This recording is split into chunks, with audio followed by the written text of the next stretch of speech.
ഓം ശാന്തി.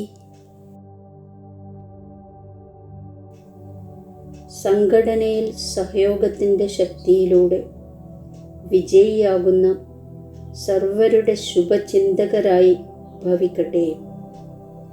സംഘടനയിൽ ഓരോരുത്തരും പരസ്പരം സഹായികളും ശുഭചിന്തകരുമായി ഇരിക്കുകയാണെങ്കിൽ സഹയോഗത്തിൻ്റെ ശക്തിയുടെ മതിൽക്കെട്ട് വളരെയധികം അത്ഭുതം കാണിക്കാൻ സാധിക്കുന്നു.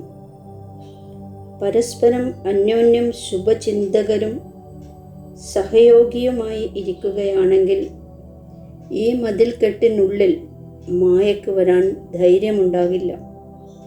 എന്നാൽ സംഘടനയിൽ സഹയോഗത്തിൻ്റെ ശക്തി വരുന്നത് എത്ര വലിയ പ്രശ്നം സഹിക്കേണ്ടി വന്നാലും അതിനെ നേരിട്ടു തന്നെ കാണിക്കും, വിജയിയായി തന്നെ കാണിക്കും എന്ന ദൃഢസങ്കല്പം ചെയ്യുമ്പോഴാണ്. ഓം ശാന്തി.